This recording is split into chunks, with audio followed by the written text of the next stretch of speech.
Samsung playing it safe with the Galaxy S26 Ultra, or are they quietly perfecting the phone we've been asking for all along? We finally have a real-world photo of it, and it reveals more than you might think. Stick with me because by the end of this video, you might look at Samsung's strategy in a completely different way. Hey everyone, welcome back to the channel. If you love getting the clearest look at what's next in tech without the fluff, you're in the right place. And trust me, you'll want to watch this one until the end because the S26 Ultra is shaping up in a way that may not shock you at first glance, but could actually be Samsung's smartest move yet. For months we've seen whispers, renders, and tiny leaks, but now we finally have something solid. A photo of the Galaxy S26 Ultra sitting inside a case, courtesy of Ice Universe, who has a track record of being right about Samsung leaks. Now, whether this case is official or from a third-party brand doesn't even matter, because the details it reveals are telling us a lot. On the back of the phone, it feels familiar. For cameras, a laser autofocus sensor and a flash. But this time, everything sits neatly inside a raised rectangular island.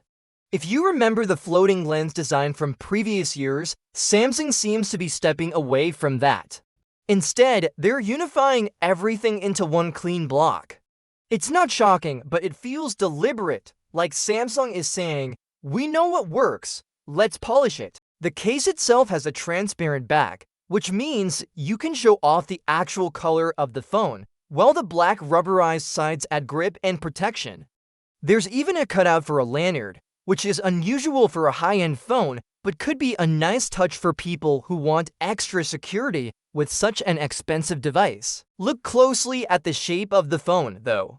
The corners are more rounded than the Galaxy S25 Ultra. It's subtle, but it softens the overall look and makes it feel a little sleeker, a little friendlier in the hand. Small changes like this might not jump off the page, but when you hold the device every day, these details make a big difference. Flip it to the front and there are no surprises. Super thin bezels, a top-centered punch hole for the selfie camera, and a large, immersive display that stretches edge to edge. Samsung is sticking to its tried-and-tested flagship look. Some people will call that boring, but others will say it's consistency.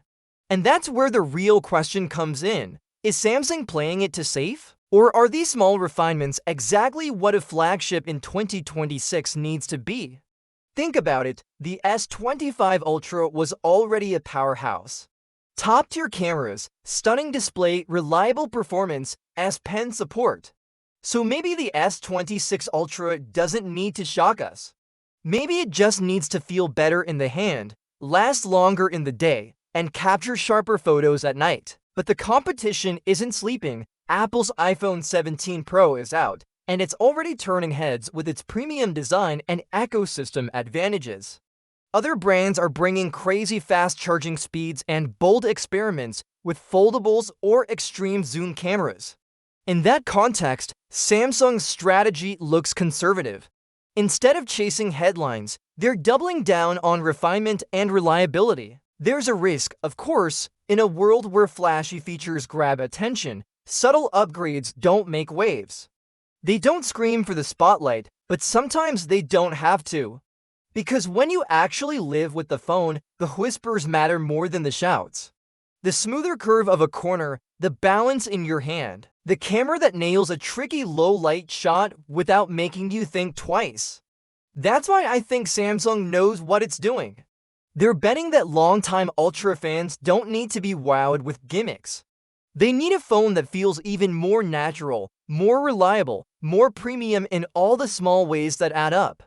Of course, we still expect upgrades under the hood. Rumors say the cameras will get brighter lenses and sharper low-light capabilities. The display could be even brighter with new privacy features. Battery life will likely hold steady at 5,000 mAh, with optimizations to squeeze out more hours. Charging speeds might be the one area where Samsung could frustrate fans, especially as rivals push way beyond what Samsung offers today. So where does that leave us? The Galaxy S26 Ultra isn't a reinvention. It's an evolution, a careful, quiet evolution. And depending on how you look at it, that could either feel safe or feel smart. Safe because it's not chasing bold risks. Smart because it's doubling down on what people already love, while ironing out the little flaws that only long-term users notice. Now, I want to know what you think. Do you feel Samsung should have gone bolder? Or do you think these subtle refinements are exactly what we need from a flagship in 2026? Share your thoughts in the comments, and if you enjoyed this breakdown, hit that subscribe button, drop a like, and stick around for more. Because there's a lot more coming in the world of tech, and you won't want to miss it. Thanks for watching, and I'll see you in the next one.